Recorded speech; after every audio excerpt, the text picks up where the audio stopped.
Olha a responsabilidade, né? Amém. Antes de qualquer coisa, nós vamos fechar os nossos olhos, sentados mesmos, curve sua cabeça, né? Pense nesse momento em Jesus, ao Espírito Santo, para que, ao começar por cada um de nós, Ele fale de uma forma muito especial conosco. Amém. Senhor Jesus, eu quero te dar graça, Jesus, pela tua presença, por esse lugar. Obrigado, meu Pai, pela tua bondade, pela tua misericórdia, que mais uma vez nos alcançou. Ao começar por mim, Senhor, fala. Ao começar por mim, toca. Ministra em nossas vidas, Senhor, a tua vontade. Em nome de Jesus, amém e amém. Aleluia. Aplauda, Senhor, amém? Amém. Glória a Deus. Bom, nós queremos primeiro, dizer que estamos felizes de estar aqui, como meu esposo falou. É uma responsabilidade muito grande, mas nós sabemos, que o Senhor, Ele capacita quem Ele escolhe. E nós estamos aqui, nesse domingo, para falar sobre esse tema que é tão importante, Domingo passado, quem esteve aqui, levanta a mão. Nós tivemos uma noite maravilhosa na presença do Senhor. Eu estava até comentando assim, que alegria para um pai, uma mãe. Me coloquei ali no lugar da pastora Tereza, do irmão Jones, vendo ali o Samuel aqui trazer aquela mensagem, o quanto que foi maravilhoso, Eu me enchi de alegria e saí daqui radiante, assim, da presença do Senhor, diante de tanto conhecimento, sabedoria, E hoje nós estamos aqui, chegou a nossa vez, E nós queremos, essa noite, agradecer a oportunidade aos nossos apóstolos, ao apóstolo Helder, a apóstola Samira, Hoje a Rede Jovem organizou esse culto. Daqui a pouco a gente vai estar chamando aqui toda a liderança, todos os jovens do Geração Eleita, para que a igreja possa conhecer. E por um acaso já deixo aqui, aproveito para você que não está vindo aos sábados para o culto da Rede Jovem,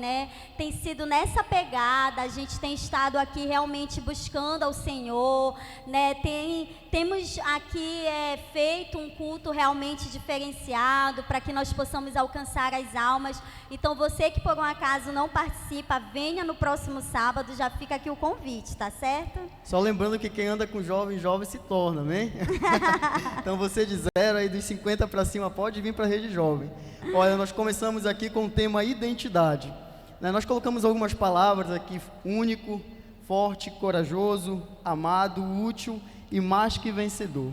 É isso que nós somos dentro da palavra de Deus, quando nós conhecemos a verdade de Deus. Amém? E nós estamos vivendo em um momento onde as mentiras, infelizmente, elas são contadas várias vezes, repetidas vezes, e essas mentiras, elas acabam se tornando verdades, que são as famosas fake news. Quem aqui ainda não recebeu uma fake news aí no seu celular e você jura que aquela notícia é verdade, mas quando você vai averiguar ali a fonte, realmente você percebe que aquilo é uma fake, E os valores, eles têm sido deturpados. Essa que é a grande verdade. Essas ideologias que inclusive o Samuel trouxe muito bem domingo passado e explanou aqui pra gente, elas vêm de encontro à nossa verdadeira identidade, O mundo, ele tenta impor essas ideias, Esse mundo moderno, eles querem à força mudar aquilo que é certo. Essa a nossa essência. E mediante a tudo isso, toda essa mudança, como é que eu devo agir? Qual é que deve ser o meu comportamento como cristão, como pessoa de bem mesmo? Como deve ser? Somente se eu souber quem eu sou, a minha verdadeira identidade. Quando isso está bem definido, com certeza essas coisas, elas não vão poder me abalar, me deturpar, denegrir aquilo, os meus valores, os meus princípios. E hoje nós queremos mostrar, do quanto que é importante essa questão. Você saber a sua verdadeira identidade, quem nós somos em Deus. E hoje o mundo, talvez no seu ambiente de trabalho, na TV que nós escutamos, na internet, no aparelho de celular, nas redes sociais, que nós entramos, o mundo ele tenta de todas as formas nos mostrar o que nós devemos usar, o que nós devemos ser, a identidade que nós devemos tomar. Ele tenta nos impor de tal forma ao ponto de aquilo se tornar repetidamente em nossa mente, ao ponto de querendo ou não, inconscientemente, acabamos sendo influenciados. Eu quero citar algumas coisas aqui para vocês, uns pontos que muitas das vezes nós acreditamos, e ao decorrer da nossa vida, nós acabamos carregando isso conosco. A baixa autoestima. Quantos aqui têm uma autoestima tão baixa que ela se torna alta? Quantos aqui hoje têm um sentimento de insegurança? E esse sentimento, ele tem lhe dominado ao ponto de você, ao ponto de afetar a sua rotina, ao ponto das suas relações no seu ambiente de trabalho, com amizades, dentro da empresa, ao ponto de você perder oportunidades. E essa baixa estima, essa baixa autoestima, ela lhe leva ao isolamento, passando por isso pela tristeza, a depressão. Você sabe o que é a depressão? A depressão, ela é quando o seu estado emocional, o seu estado mental, o seu estado físico, eles se encontram abalados, ao ponto de você não querer mais sair do seu isolamento, onde você se sente seguro nesse ponto. A OMS, a Organizações Mundiais da Saúde, elas dizem que 5,8% da população brasileira, elas passam por isso. Elas têm um sentimento de tristeza, elas têm um sentimento de isolamento, um sentimento de incapacidade, e isso nos leva lá na nossa infância. Talvez hoje mesmo você aqui, adolescente, você aqui jovem, você aqui adulto, talvez tenha passado por isso, ou esteja passando o bullying. Todos nós conhecemos, não é verdade? E hoje, esse nome, na verdade, ele até mudou, né? Sistemático, como é? Esqueci aqui. Eu me esqueci agora, me fugiu a palavra da mente, do novo nome do bullying. Né? Não se é chamado mais de bullying. Né? Quantos aqui hoje na sua infância sofreram? E essa marca é carregada em você até hoje. Né? Ao ponto de que quando você se depara com uma situação, ao ponto de quando você se depara com uma oportunidade, aquelas palavras que foram lançadas lá na sua infância vêm à tona. E o espírito da incapacidade lhe toma de tal forma, ao ponto de você acreditar que você é incapaz. Apelidos, quantos foram apelidados de uma forma muito pesada, né? As brincadeiras foram tão pesadas, até dentro de casa mesmo, os pais, né, usando de uma forma bem fixada na mente do adolescente, do jovem, da criança, ao ponto de aquilo, né, ao ponto de levar a criança ou o adulto mesmo hoje carregar esse fardo. Pressões psicológicas. Quantos na sua infância, quantos adultos, senhores e senhoras passaram por pressões psicológicas? Olha, tu tem que ser isso, tem que fazer isso, não sei o quê, né? Ao ponto das discussões, das brigas, e ao ponto de que os pais, né, levam aquelas pressões do trabalho, levam aquelas pressões ali de amizade para dentro de casa e acabam descontando nos filhos. Palavras negativas, né? Quantos aqui ouviram na sua infância aquelas palavras negativas? Olha, você é incapacitado, você não pode. Olha, você vai ser isso, a nossa família é isso. Meu pai, ele tinha um dilema. Olha, meu filho, pau que nasce torto nunca se endireita. E por muito tempo eu acreditei. Aceitei a Jesus aos 13 anos de idade aqui nesse ministério, me casei dentro desse ministério, né, e pretendo ficar bem velhinho, como diz a minha esposa, aos 60 anos, visitando a rede jovem. Amém? E as palavras negativas, e muitas das vezes nós carregamos aquilo como um fardo, e não acreditamos nas verdades de Deus, né? Não acreditamos na sua palavra. Relações amorosas frustradas, né? Quantas pessoas chegam a Cristo, né? Ou então até mesmo dentro da igreja tem um sentimento, e aquele sentimento, nós acabamos nos frustrando quando nós colocamos a nossa confiança naquele sentimento. Quantos aqui viram seus pais brigando? Quantos tiveram discussões, brigas, agressões dentro da sua casa e hoje tem a sua visão de um núcleo familiar deturpado? Tem uma visão de um núcleo familiar frustrado, né, onde não se querem mais casar, onde não querem mais ter um relacionamento, onde não acreditam que pode ter um relacionamento bem sucedido e sólido. Né? Mas por quê? Porque tiveram na sua infância, carregaram isso para a sua adolescência, para a sua juventude, na fase adulta, e ainda carregam isso até hoje. Quantos hoje desacreditam, como eu falei, no seu relacionamento, e isso nos leva aos vícios. Né? Você pode dizer, irmão Álvaro, eu não tenho vícios, eu não bebo, eu não fumo, né? Mas hoje existe vários tipos de vícios. Se você hoje for numa sala de um psicólogo, ele vai listar vários nomes, né? Hoje nós temos ali a compulsão a compras. Quantos hoje não conseguem ficar sem comprar nada? E, principalmente hoje tem a Shopee, a Shein, por aí se vai, né? Quantos hoje não conseguem ficar um dia sem pedir alguma coisa?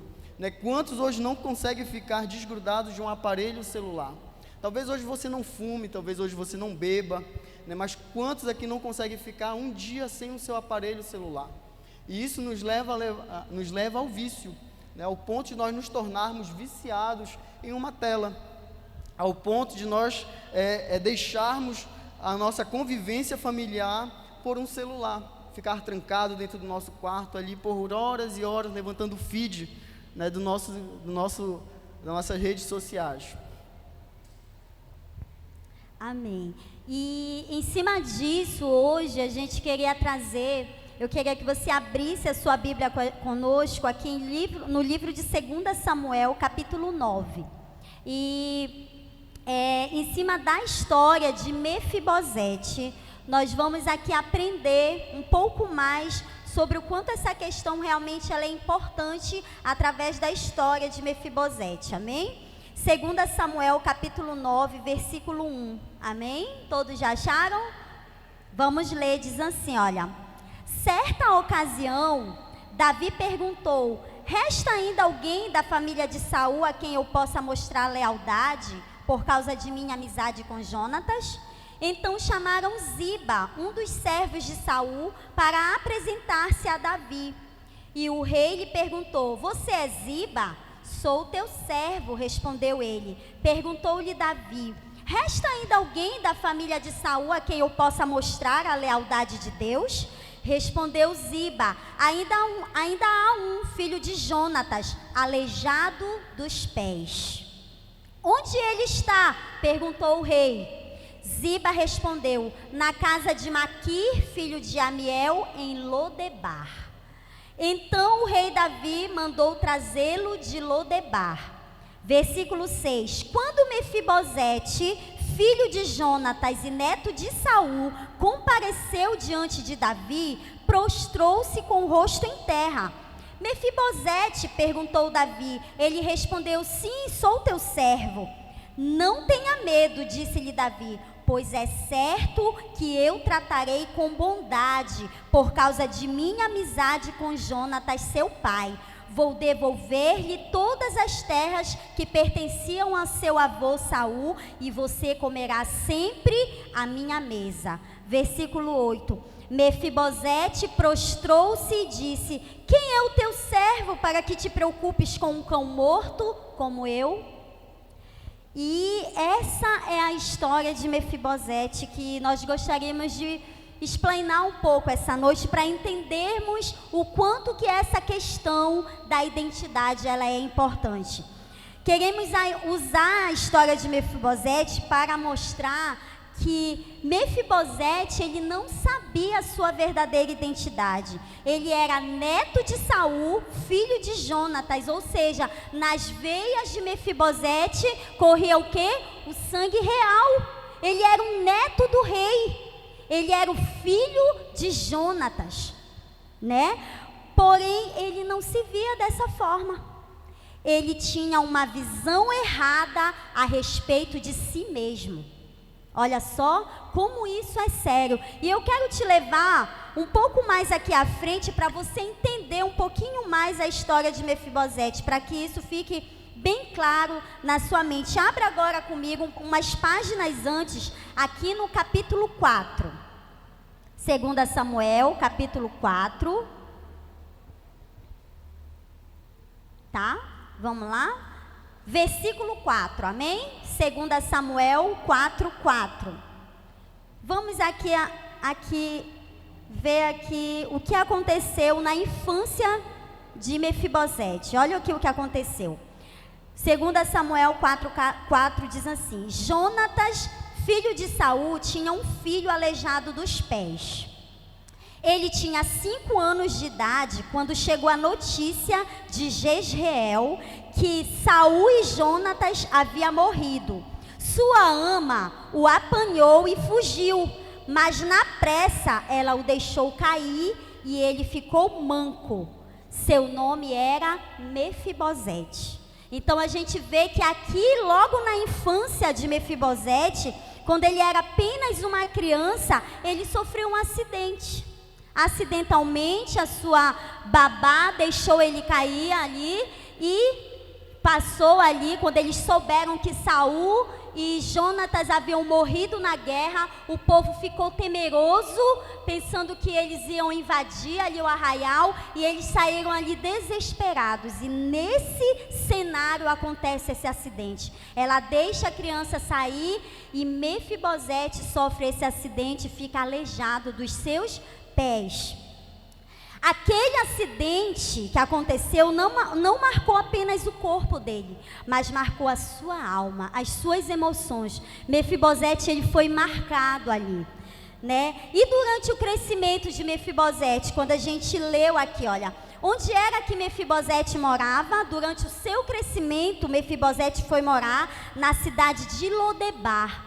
O que é que significa a cidade de Lodebar? A cidade de Lodebar significa lugar de escuridão, lugar de deserto, lugar sem pastagem, lugar de esquecimento. Olha só, onde foi que Mefibosete foi morar? Onde ele era esquecido, onde ninguém o conhecia, onde ele estava ali na sua zona de conforto, né? Veja bem, ele era o neto do rei. Qual foi o motivo para Mefibosete não ter ido lá e dizer assim: olha, Davi, eu sou Mefibosete, eu sou o neto do rei Saul. Ele sabia com certeza que Jonatas era um dos melhores amigos de Davi. Ele poderia ter ido lá reivindicar os seus direitos. Mas ele fez isso? Não, ele não fez isso. Mefibosete ficou em Lodebar, no lugar da zona de conforto, no lugar do esquecimento, lá onde ele ficava ali lamentando as suas feridas, né? Ele não reivindicou os seus direitos porque Mefibosete tinha um problema de identidade. Ele se achava imperfeito, ele se achava danificado, ele pensava que ele nunca seria aceito. E quantos aqui hoje se encontram como Mefibosete? A sua identidade tem sido Mefibosete, de acordo com as suas deficiências, suas debilidades. A sua sina, a sua marca são suas dificuldades. Não acreditamos que nós podemos conhecer a plenitude de fato de Deus. Quantos aqui hoje se encontram lá em Lodebar? Quando Mefibosete foi para Lodebar, ele se encontrava em escuridão. E quantos hoje ainda carregamos as nossas marcas escuras, nossas deficiências, e ainda praticamos, e se torna comum na nossa vida cristã, enquanto que Deus, ele fala que nós devemos deixar de lado, em um lugar de miséria. A deficiência de Mefibosete levou ele à miséria.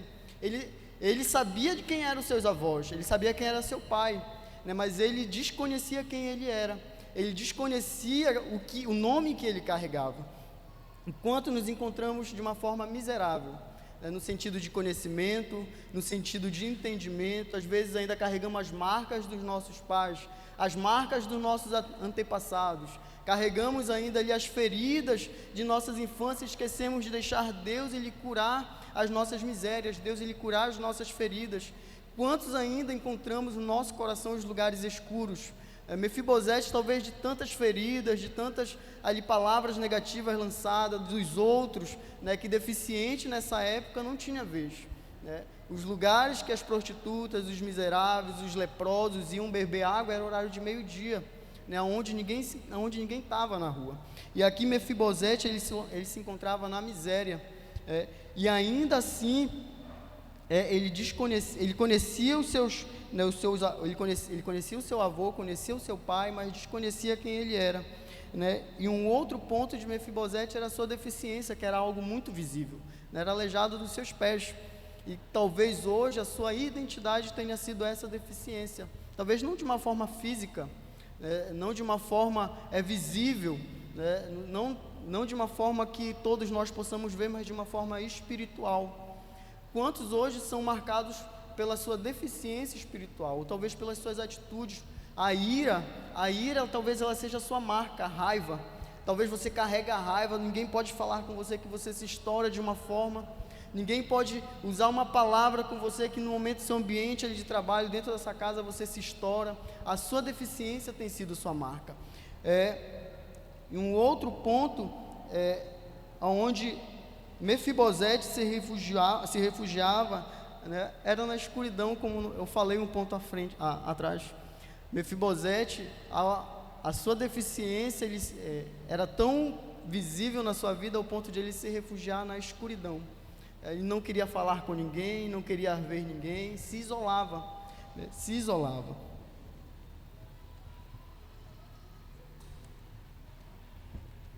Bom, e uma das mentiras, né, que nos são contadas a respeito da nossa verdadeira identidade, no decorrer da nossa vida, essas mentiras, elas são contadas, são rótulos que muitas das vezes tentam, né, colocar em nós, né, rotulando as pessoas. E a primeira dessas mentiras é justamente sobre isso, sobre quem você é. Né? A gente vai reler aqui, eu peço que você continue aí, o versículo 8, para que a gente possa ver a mentira sobre a identidade de Mefibosete. 2 Samuel 9:8 diz assim: Mefibosete prostrou-se e disse: quem é o teu servo para que te preocupes como um cão morto como eu? Como era que Mefibosete se via? Olha a resposta que Mefibosete dá a Davi, ao rei Davi. Davi, como é que tu te preocupas comigo, cara? Eu sou apenas um servo. Eu não passo de um cão morto na tua presença, sabe? Por quê? Porque Mefibosete se prostra ali com seus medos? Porque Mefibosete vivia em uma zona de conforto. Para ele era muito mais fácil se sentar na cadeira de balanço lá na cidade de Lodebar, onde ele morava, e ficar ali lamentando a sua identidade falsa, e ficar lamentando ali: ai meu Deus, olha como eu sou. Abra aqui, vamos reler aqui o versículo 2 Samuel do 1 ao 5, diz assim, olha: certa ocasião, Davi perguntou: resta ainda alguém da família de Saul a quem eu possa mostrar lealdade por causa da minha amizade com Jonatas? Então chamaram Ziba, um dos servos de Saul, para apresentar-se a Davi. E o rei lhe perguntou: você é Ziba? Sou teu servo, respondeu ele. Perguntou-lhe Davi: resta ainda alguém da família de Saul a quem eu possa mostrar lealdade de Deus? Respondeu Ziba: ainda há um filho de Jonatas, aleijado dos pés. Onde ele está? Perguntou o rei. Ziba respondeu: na casa de Maquir, filho de Amiel, em Lodebar. Então o rei Davi mandou trazê-lo de Lodebar. Como eu disse, o que era Lodebar? Lodebar era a zona de conforto de Mefibosete. Lodebar era a cidade da escuridão, era o lugar deserto. E para Mefibosete era muito melhor ele ficar na cidade lá de Lodebar, porque lá ele era desconhecido. Na cidade de Lodebar ninguém conhecia Mefibosete. Ele era como uma pessoa comum. Ninguém sabia que lá na cidade de Lodebar, ninguém sabia que ele era o neto do rei.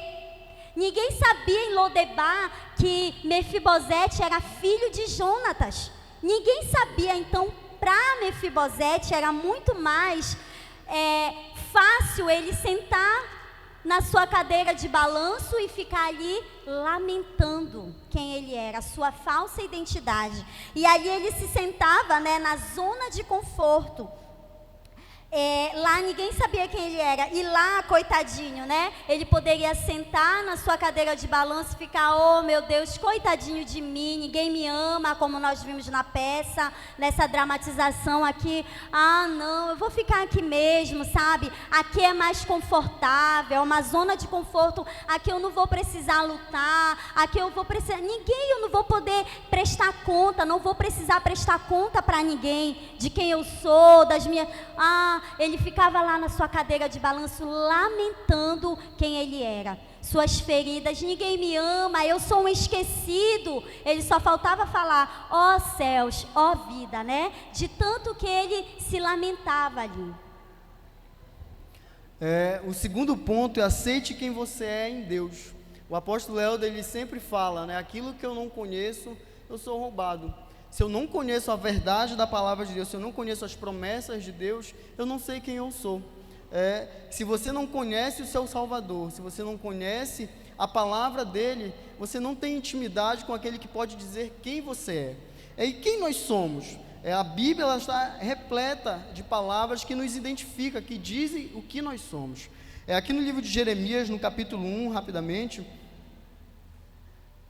aqui de uma forma muito fixada, de uma forma muito firme e clara, diz quem nós somos e o poder que nós temos. Diz assim: a palavra de Jeremias, filho de Ilquias, um dos sacerdotes que estavam em Anatote, na terra de Benjamim, a ele veio a palavra do Senhor nos dias de Josias, filho de Amon, rei de Judá, no 13º ano do seu reinado, e também nos dias de Joaquim, filho de Josias, rei de Judá, até o fim do ano 10º de Zedequias, filho de Josias, rei de Judá, e ainda até o 5º mês do exílio de Jerusalém. A mim me veio, pois, a palavra do Senhor, dizendo: antes que eu te formasse no ventre materno, eu te conheci. Antes que saíste da madre, te consagrei e te constituí profeta às nações. Então lhe disse eu: ah, Senhor Deus, eis que não sei falar, porque não passo de uma criança. Mas o Senhor me disse: não diga não passo de uma criança, porque a todos a quem eu te enviar irás, e tudo quanto eu te mandar falarás. Não temas diante dele, porque eu sou contigo para te livrar, diz o Senhor. Depois estendeu o Senhor a mão, tocou-me na boca, e o Senhor me disse: eis que ponho na tua boca as minhas palavras. Olha que hoje te constituo sobre as nações e sobre os reinos, para arrancares e derribares, para destruíres e para ruinares, e também para edificares e para plantares. E o capítulo 1 aqui de Jeremias fala exatamente o poder que nós temos em Deus, a partir do momento em que nós deixamos Deus agir na nossa vida, agir nas nossas emoções, agir nos nossos pensamentos, agir naqueles quartos escuros dos nossos pensamentos e que só nós conhecemos. E aqui no livro de Jeremias também, no capítulo 28, rapidinho, Jeremias capítulo 28, no versículo 11, quando nós conhecemos e entendemos aquilo que Deus ele tem para nós, nada pode nos parar, e muito menos nos deter. Jeremias 28, 11.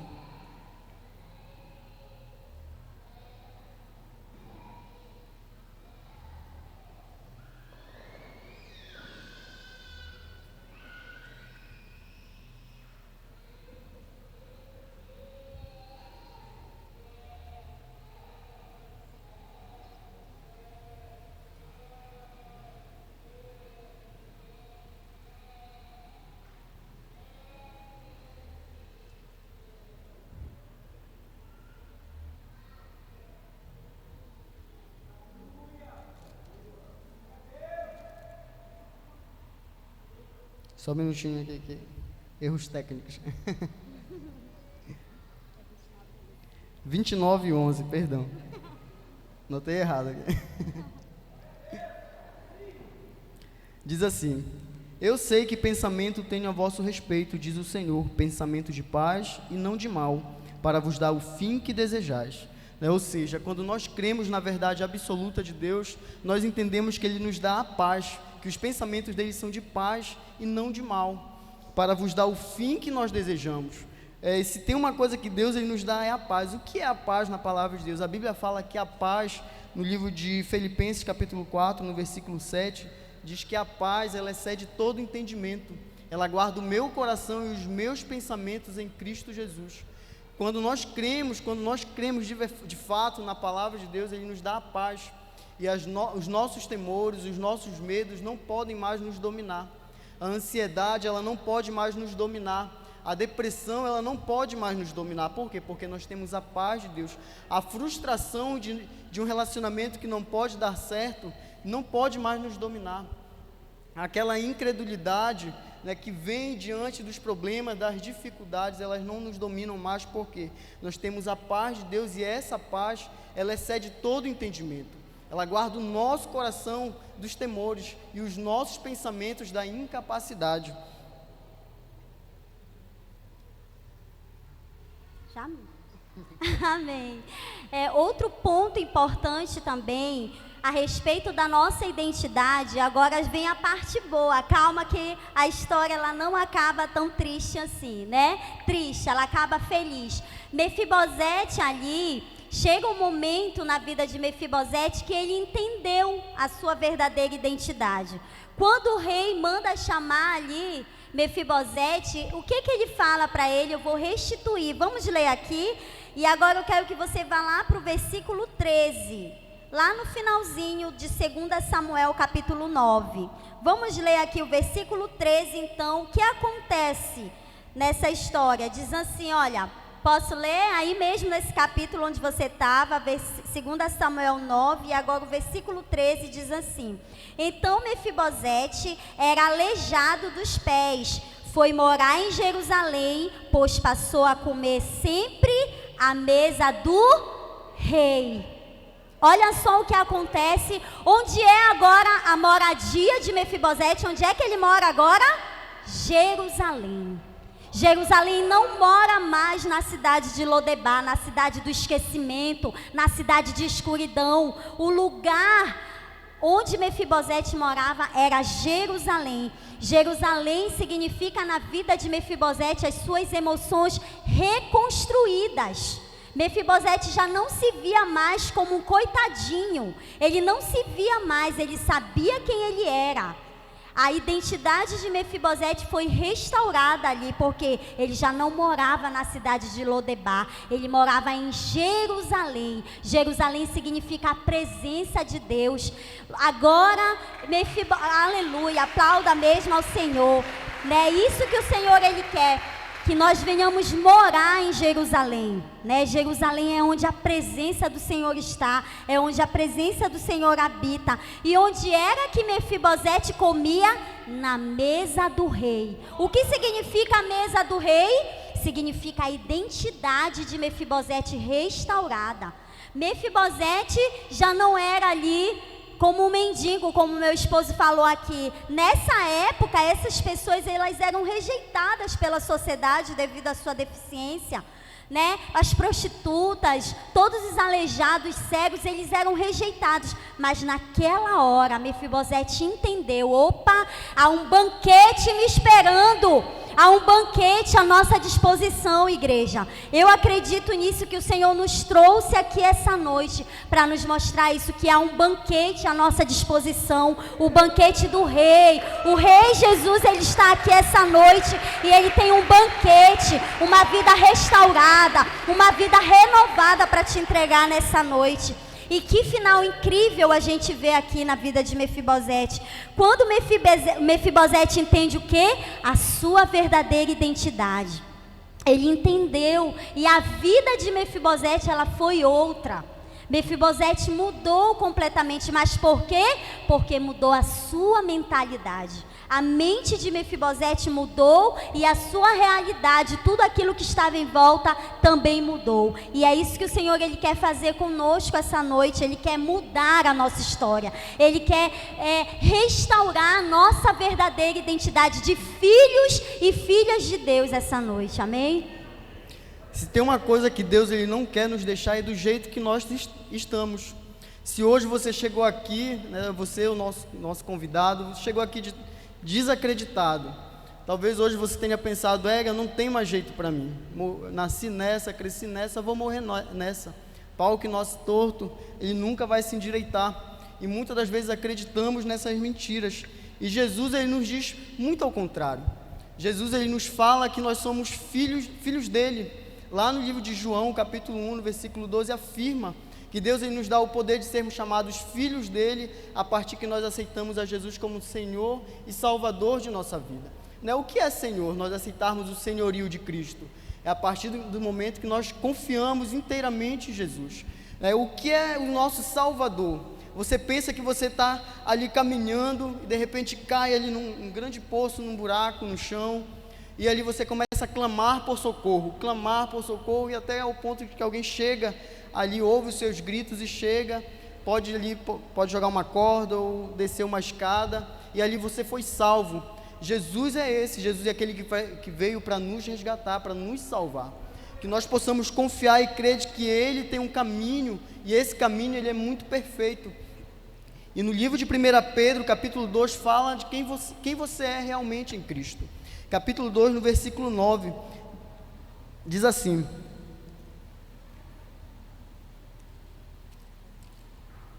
esse é o texto base da geração eleita, da Rede Jovem, e que nós a cada dia temos crido.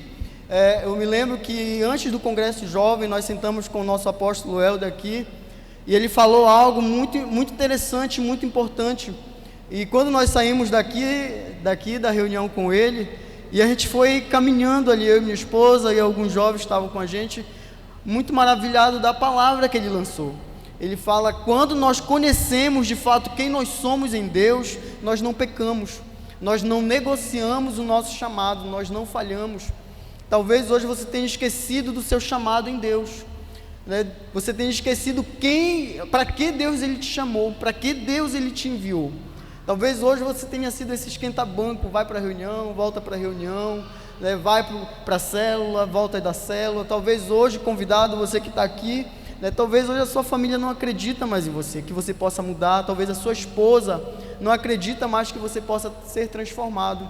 Mas eu quero lhe falar que Jesus, Ele é aquele que transforma a água para o vinho. Ele transforma de um lar desorganizado, ele transforma um lar que não tem mais estrutura, de um lar que não tem mais organização, de um lar que não tem mais jeito, para um lar restaurado. E o último congresso que nós fomos foi restaurados. E quando nós saímos dali daquele congresso, eu senti a alegria do serviço a Deus na minha vida sendo restaurada. A alegria, né, no poder adorar Jesus de uma forma livre. E muitas das vezes Satanás ele nos acusa ali nos nossos pensamentos: mas tu vai adorar o Senhor, olha aí como é que tu está, olha a tua vida, né? Ou seja, a sua sina, a sua marca ainda tem sido as suas debilidades. Salmos capítulo 37 fala que nós devemos entregar ao Senhor. Entrega ao Senhor os teus caminhos, confia nele, o mais Ele fará. Não segure essa deficiência para você, não segure as dificuldades nas suas mãos, entregue ao Senhor, confia e mais Ele fará. A Bíblia fala que eu devo esperar, espera no Senhor, confia e mais Ele vai fazer. Talvez hoje o seu lar, com a sua própria força, você não tenha conseguido segurar. Talvez ali o seu filho que tem lhe dado muito trabalho, talvez hoje ele tenha umas amizades que você não quer, e você já falou, fez de tudo, conversou, bateu, não tem dado mais jeito. Confia no Senhor, entrega a Deus, e o mais Ele vai fazer. E eu quero lhe mostrar quem você é aqui no livro de 1 Pedro, no capítulo 2, no versículo 9. Diz assim: vós, porém, sois raça eleita, sacerdócio real, nação santa, povo de propriedade exclusiva do nosso Deus, a fim de nós proclamarmos as virtudes daquele que nos chamou das trevas para a sua maravilhosa luz. Vós sim, que antes não era povo, mas agora sois povo de Deus, que não tinhais alcançado misericórdia, mas agora alcançastes a misericórdia do Senhor. Irmãos, quem nós éramos antes? A pastora Elisângela sempre nos lembra quem nós éramos antes de nós conhecermos a Cristo. O missionário Raimundo se encontra aqui. Eu tenho o missionário Raimundo como exemplo, né, de uma pessoa muito bem sucedida, de uma pessoa que ouviu os conselhos e atendeu, e hoje se tornou uma pessoa muito bem sucedida. O nosso pastor Israel, que vem aqui, acompanha a gente na Rede Jovem, um grande exemplo de uma pessoa liberta pelo poder de Deus. Os meus pastores aqui, a pastora Elisângela, o pastor Valdo, eles sempre contam ali o exemplo dos seus relacionamentos, e Deus ali agiu. Jesus entrou no seu relacionamento ali, quando eles começaram, e Deus ele restaurou. E hoje nós temos a prova viva de que Deus ele faz milagre. A Bíblia fala que Ele é o Deus mesmo ontem, hoje, e Ele será eternamente. E Deus ele se encontra nesse lugar. Ele quer fazer na minha e na sua vida um milagre. E aqui a Bíblia fala, você hoje que talvez tenha caminhado com Jesus e tenha se esquecido das suas promessas, tenha se esquecido de quem você é e tenha negociado e barganhado, né, com o mundo. Talvez hoje o pecado ele se tornou tão comum ao ponto de ele não te incomodar mais. E aqui ele fala que nós somos raça eleita, nós somos eleitos de Jesus, nós somos eleitos por Deus. Pensa numa eleição nos céus, igual aqui, vamos pensar aqui na terra, houve uma votação, dentre muitos, a Bíblia diz lá no livro de 1 Samuel, dentre os mais excelentes, Deus ele nos achou, Deus ele achou você e lhe elegeu. A Bíblia nos chama aqui de sacerdócio real, nós somos sacerdote do Senhor, nós somos boca de Deus aqui na terra, da nossa boca deve sair palavras que bendizem aos outros, deve sair palavras de salvação na vida dos outros, nós somos boca, nós somos aqueles que anunciamos o poder de Deus. E diz aqui, o povo de propriedade exclusiva de Deus. Quando o apóstolo ele falou aquilo, quando nós conhecemos de fato quem nós somos, nós não negociamos, nós nos tornamos pessoas inegociáveis. O nosso chamado, o nosso ministério, nós não barganhamos. E aqui ele nos chama de propriedade exclusiva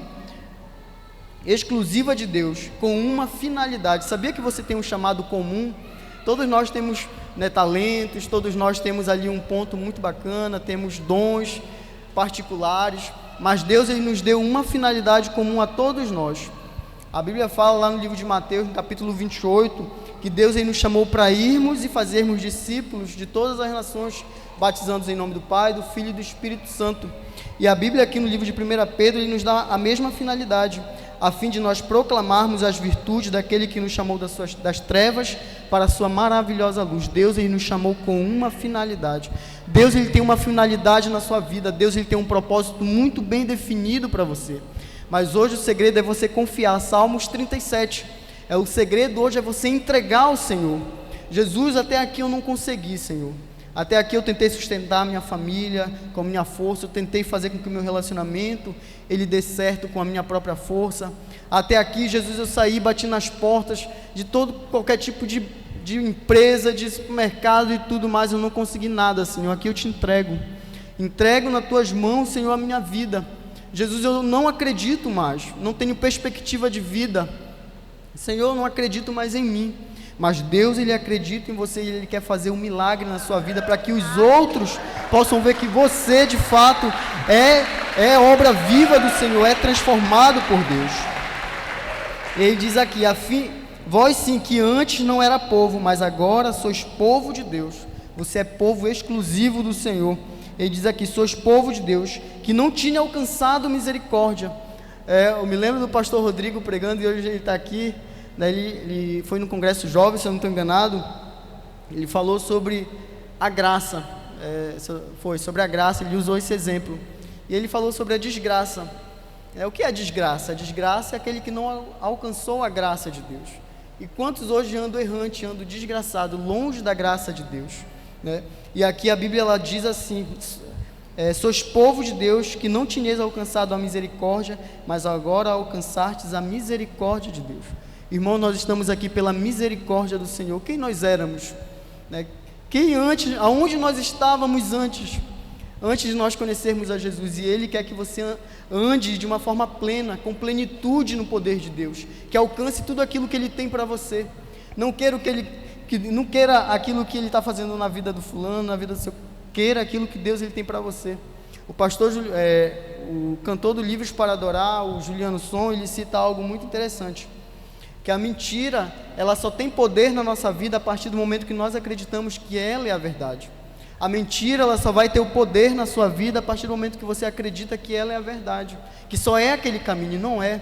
A Bíblia fala que Jesus, ele é o caminho, ele é a verdade, ele é a vida, e você pode se chegar a Deus por meio de Jesus, você pode ser filho de Deus por meio de Jesus, amém? Nesse momento eu quero lhe dizer que você que se encontra aqui, que você que está aqui pode ser transformado pelo poder de Deus, amém? Nesse momento nós pedimos para que você fique de pé, amém? Amém. Aplauda ao Senhor. Aleluia, glória a Deus.